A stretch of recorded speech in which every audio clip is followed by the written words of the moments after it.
¿Qué crees que valora la gente de un economista poco ortodoxo? Viste que ahora está la serie de poco ortodoxo. ¿Qué es lo que crees que valoran de vos? Bueno, en principio yo les hablo con la verdad. Además, creo que lo hago en un lenguaje muy llano. Es decir, a mí la Torre de Marfil, yo ya viví en la Torre de Marfil, sigo dando clases. Yo soy profesor universitario desde hace 30 años. De hecho, yo soy profesor titular de Teoría Monetaria 1 y 2 en la Universidad de Belgrano. O sea, no necesito mostrarle nada a nadie. No te tienes que mostrar los papiros de lo que estudiaste. Claro, y lo otro creo que lo que valoran es el track record. Digo, hace, por lo menos en los últimos 10 años, mi track record por ahora está impecable. Ruego a Dios que sea así. Javier, cuando uno habla de track record de tu historia, digamos, vamos a lo que está viviendo la economía hoy. Vos hace tiempo decías que íbamos a chocar la economía, que se iba a destrozar. ¿Por qué? A ver, porque ¿qué es lo que tenés? Vos tenés un shock de oferta negativo asociado a una reducción en la fuerza laboral, ya sea o porque están enfermos o porque corresponde la cuarentena. En eso, digamos, en esa contracción de la oferta, si vos vas a estimular la demanda agregada, haciendo déficit fiscal, financiándolo con emisión monetaria, dinero que nadie quiere, bueno, vos tenés un problema, o sea, vos vas camino a una crisis colosal. Si encima utilizás un modelo de cuarentena cavernícola que termina destruyendo aún más la actividad económica, pensá que si vos tomás lo que pasó en el primer semestre de Argentina y lo anualizás, el ritmo de caída es 52%. Es una aberración. Entonces, me parece que el gobierno no toma conciencia de esto, o si lo está haciendo de manera adrede, hay que entonces denunciar a este gobierno por infringir en un delito de lesa humanidad, acorde al Estatuto de Roma de 1998, porque vos, cuando atacás sistemáticamente la propiedad privada, eso deriva en un delito de lesa humanidad. ¿Por qué? Porque si el ataque sobre la propiedad privada es tan fuerte que te quita tu base de sustentación, la cuarentena en Argentina tiene esa característica, vos te encontrás frente a dos situaciones. La primera es que quieras seguir peleando contra el Estado, con lo cual morís porque no vas a poder resistir. Entonces ahí está, es un asesinato indirecto con una tortura en el medio, es un delito de lesa humanidad. La otra situación es la de la persona que se rinde frente al Estado y lo convertiste en un esclavo. Es decir, y el mejor ejemplo que tenés de esto como caso aplicado es el caso de Venezuela. Digamos, un éxito fabuloso el socialismo del siglo XXI, ¿no? Porque un país que tenían $1 millón cada individuo debajo de los pies, ahora sucede que los que se quedaron perdieron 10 kilos de peso promedio, el PBI les cayó 70% en los últimos 6 años, el ingreso medio es de $0,72 por día, es decir, que están en lo que se llama la pobreza extrema, tienen 96% de pobres y 80% de indigentes. Eso sí, son todos iguales y solidarios. ¿Por qué crees, Javier, que todavía hoy en términos de relato hay quien defiende lo que ocurre en Venezuela? Nosotros acá tenemos infinidad de vecinos, algunos compañeros y demás de Venezuela, y que te cuentan una historia que realmente solo el que la vivió puede contarla y nosotros no la vivimos. Pero digo, aún hoy tenés quien defiende lo que está ocurriendo en Venezuela y esa privación de libertades. Bueno, son los mismos que defienden el caso de Cuba, son los mismos que defienden el caso de Corea del Norte y son los mismos que creen que el muro de Berlín, cuando se cayó, en lugar de aplastar a los zurdos, creen que fue un error del capitalismo. Bueno, o sea, y eso en América Latina está muy marcado. Y eso está muy relacionado con una lamentable declaración de Alberto Fernández. Cuando Alberto Fernández tiene ese nefasto conference call con Lula y dice: extraño a Chávez, extraño a Lugo, extraño a Bachelet, extraño a Lagos, extraño a Tabaré, extraño a Pepe Mujica, extraño a Correa, extraño a Evo. Todos esos que nombró, toda esa bolsa de impresentables, son parte del Foro de San Pablo. Es decir, son todos presidentes que salieron de ahí. Y lo que vos vas a notar es que entre bomberos no se pisan la manguera. Entonces, están dispuestos a aceptar cualquier cosa con tal de no reconocer la aberración que están causando. Vos sabés que hoy hay muchas teorías que se intentan rebatir, pero me interesa desde tu costado más simple de llegar a la gente, que es Una de las cuestiones que se dice es que es un mito de la ortodoxia o de quien piensa de derecha que la emisión de dinero genera inflación, que emitir dinero genera inflación o la maquinita de hacer billetes genera que los precios aumenten. ¿Eso es un mito o una realidad? Yo creo que esas personas que niegan la naturaleza monetaria de la inflación, yo creo que ya tienen algún tipo de enfermedad mental directamente. A ver, primero tenés la evidencia empírica. Hay un libro que se llama 4.000 años de controles de precios y salarios. ¿Cómo no combatir la inflación? Te muestra a lo largo de la historia de la humanidad. 4.000 años de controles de precios y salarios. Sí, arranca. Mirá, Alfred, para vos. Mirá, que siempre nos contás. arranca en el 2800 a.C., la quinta dinastía de los sumerios. Desde ahí fallaron siempre. El más conocido es el edicto de Diocleciano, pero fallaron siempre. Ahora, vos me podés decir, no, bueno, eso no sé. A esos que te dicen que la inflación no es un fenómeno monetario, yo hace 5 años los he desafiado a que me demostraran que podía existir inflación en una economía de trueque.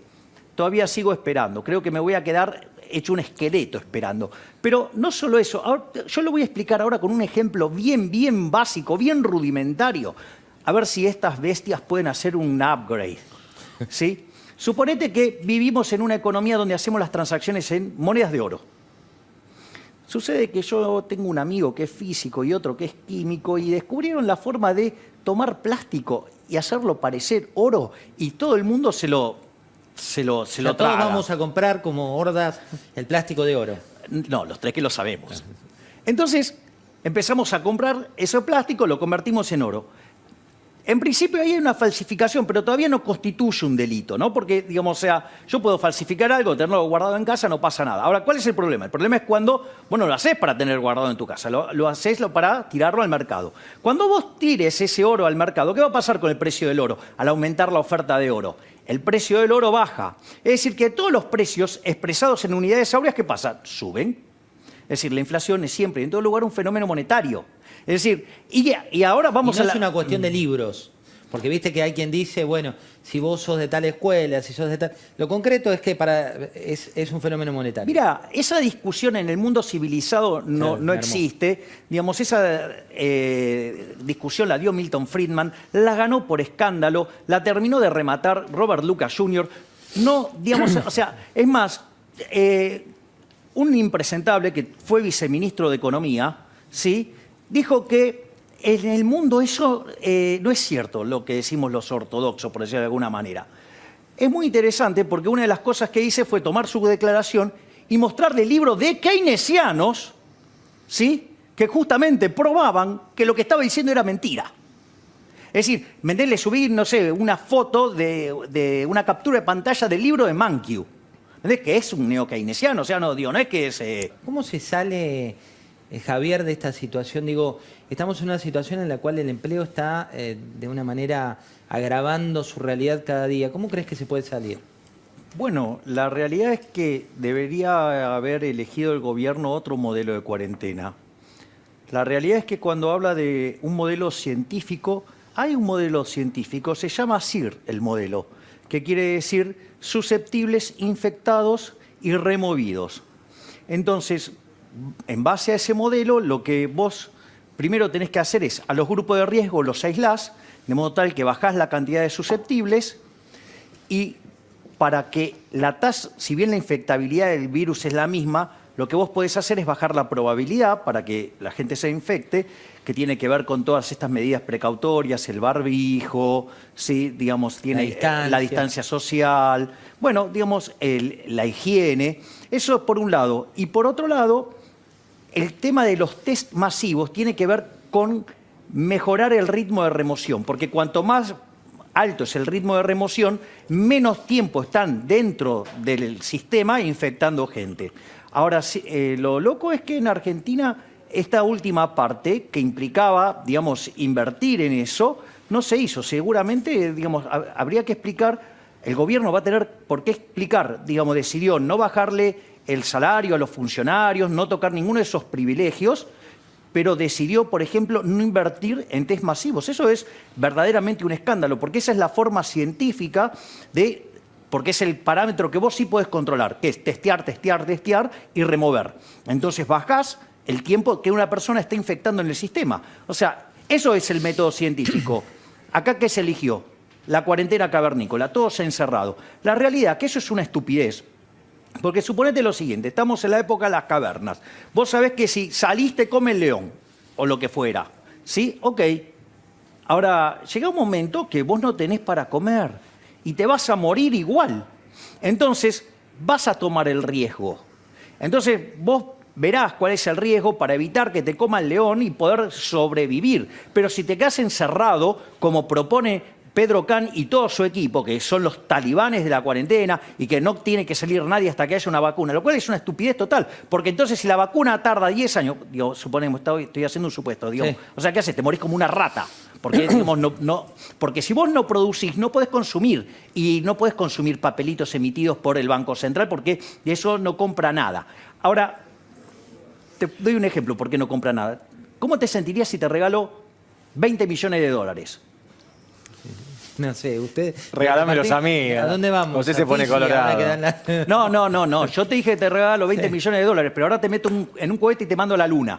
Ah, Ah. ¿Qué haces? me los guardo el sombrero, no me quedo acá. Sirve menos que los cigarrillos, ¿te das cuenta? Sí. O sea, bueno, eso es igual. O sea, si vos emitís papelitos y detrás no hay producción, la vas a pasar muy mal. Que eso es la parte que no entienden. Hay algunos que están diciendo, no, bueno, lo que pasa es que ahora con el IFE entonces no va a sufrir la gente. Discúlpame, ¿con qué financias el IFE? Con emisión monetaria. Sí, no hay respaldo. Y bueno, ¿contra qué bienes va a ir si hay menos bienes en la economía? Es decir, que de acá adelante la inflación que se viene es enorme. Es más, la inflación reprimida son 30 puntos. Si querés te O explico. sea, digamos. 30 puntos por la cuarentena, porque están guardados los billetes. No. ¿Por qué? Mirá esto. A ver. Vos hoy, digamos, el gobierno está contento con la inflación que tiene, todo, ¿no? En lo que va del año acumula 13%, 14% para redondearlo, ¿no? Ahora, ¿cómo explicás esa tasa de inflación? Una, porque los alimentos y bebidas que están ligados al comercio exterior están pisados con el tipo de cambio oficial. Después tenés los bienes de primera necesidad que tienen que ver con la limpieza, la higiene, todo eso, digamos, están en los acuerdos de precio, o sea que hay controles de precio, y después tenés las tarifas pisadas. Y después hay un montón de otras actividades que están libres, pero ¿qué pasa? Como vos estás en cuarentena, no hay consumo, por lo tanto, no se mueven esos precios. Ahora, ¿qué es lo que pasa? Sucede que si vos me dijeras que el tipo de cambio está igual que el oficial o que no habría ese problema, ok, no hay ningún problema. Ahora el problema es que sí, vos tenés un cepo enorme, ¿sí? Porque tenés cepo a la compra de dólares, tenés cepo a las importaciones, y a pesar de eso tenés ponerle una brecha de casi el 100%.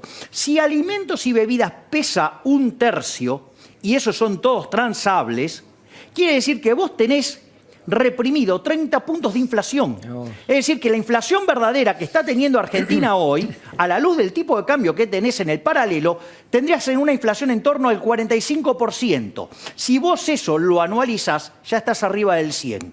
Y dale, y que sigan emitiendo dinero, y ¿me entendés? Porque ya ¿cuánto emitieron lo que va del año? 1.5 billones.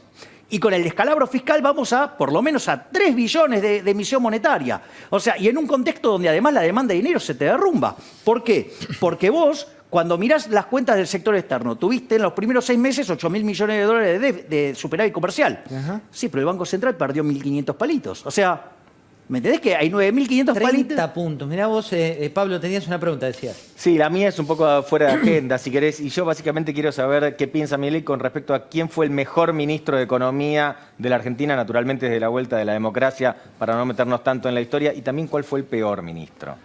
Para mí, por escándalo, el mejor ministro de Economía, no solo de la vuelta a la democracia, de la historia argentina, fue Domingo Felipe Cavallo.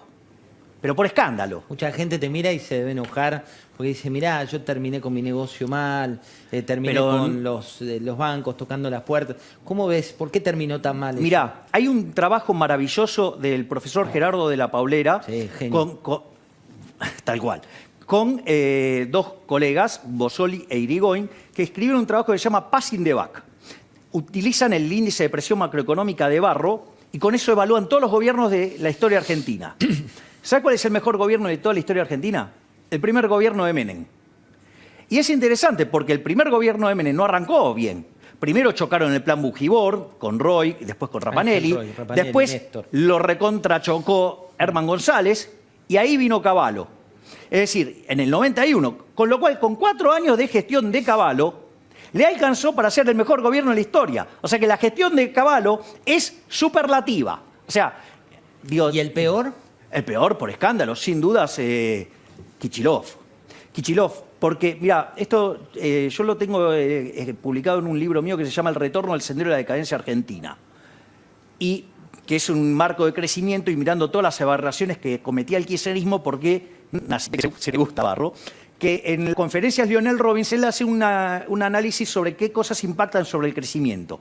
Cuando vos tomás que Argentina tuvo los mejores términos de intercambio de su historia durante la gestión de Kicillof, porque estaban 30% arriba de los que tuvo Perón a la salida de la Segunda Guerra Mundial, las mejores condiciones financieras internacionales de la historia, porque la tasa de interés estaba en cero. Bueno, que eso es lo que vos explicación con los 20 millones de dólares y la luna, digo. Siempre hay que poner a la economía en relevancia lo que pasa en el mundo y lo local. Claro, entonces vos con ese contexto internacional deberías haber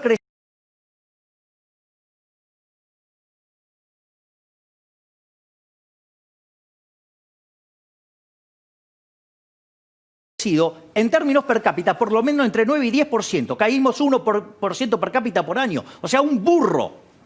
Alfred, la última. Sí, Javier, vos decís los libros de economía te indican que la emisión está ligada a la inflación directamente. ¿Por qué esto en la Argentina a veces no termina funcionando? El último ejemplo, el gobierno de Macri, que vos tuviste el último año una política muy contractiva en materia de emisión y tuviste inflación récord los últimos 30 años. Bueno, eso es muy interesante lo que mencionás, porque lo que vos... Acá hay un hecho que no se puede soslayar, que es el 28 de diciembre del 2017. Marcos Peña avanzando sobre la independencia del Banco Central. Bueno, ¿eso qué es lo que generó? Generó un derrumbe de la demanda de dinero. Vos, durante el 2018, cuando terminás en el Fondo Monetario Internacional, el Banco Central perdió 21.000 millones de dólares de reservas, que es dinero que sacó de la calle, que si no, en el contrafáctico, eso yo lo hice con Giacomini y con Mariano Fernández, el contrafáctico te da que la inflación hubiera sido 500 y pico %. Después, digamos, cuando ya te patinaste la que te había dado el fondo para limpiar el balance del Banco Central, no quedó otra que apretar la cantidad de dinero. Pero ¿qué es lo que pasa? Vos podés apretar la cantidad de dinero, pero si la demanda de dinero cae, vos seguís generando inflación. Y la demanda de dinero en Argentina está destruida. Y con toda la razón del mundo, le quitamos 13-0 a la moneda, destrozamos 5 signos monetarios, 2 hiperinflaciones sin guerra. Y la realidad acá es muy interesante porque el punto que levanta Alfredo, y es genial, porque dice, ¿por qué nosotros no aprendemos? Aprendió todo el mundo, nosotros no. O sea, las estupideces que dicen los economistas locales, ¿viste? La puja distributiva, que el dólar es el que le hace soltar los precios, todas esas falacias, bueno, son las mismas que dicen en Venezuela, por ejemplo. Porque en realidad, cuando vos comprendés la naturaleza monetaria de la inflación, es decir, que la inflación es siempre y en todo lugar un fenómeno monetario, el problema ahora no son ni los consumidores, ni las empresas, ni los monopolios, ni los árabes cuando suben el petróleo o lo que fuera. La culpa, ¿sabés de quién es? ¿De quién? Del Banco Central. Y esto es interesante, porque ¿sabés qué? El Banco Central se cobra hoy en Argentina 5 puntos del PBI en impuesto inflacionario. Un impuesto inmoral, porque es un impuesto no legislado y como si todo eso fuera poco, a los que peor le pega es a los más vulnerables. O sea, con lo cual es una salvajada, es criminal. Entonces, digamos, pero claro, pero si vos reconocés eso, en el fondo tenés que reconocer que los culpables son los políticos. ¿Y quiénes son los que, digamos, en el fondo terminan cortando el bacalao? Políticos. Muchas gracias, Javier. Placer. ¿Cómo es tu nuevo libro? Pandenomics. El físico sale en septiembre y ahora el viernes 14 lo presento por streaming a las 22 horas, el de Etiquetet. Pandenomics. Y te digo, voy a tener unos invitados de novela, ¿eh? ¿A quién vas a tener? Leonardo Facco, periodista italiano que vive en Bérgamo. Sí. Facundo Manes, el doctor Ricardo Manuel Rojas y Agustín Laje. Muchas gracias por venir. Un Gracias placer. a vos.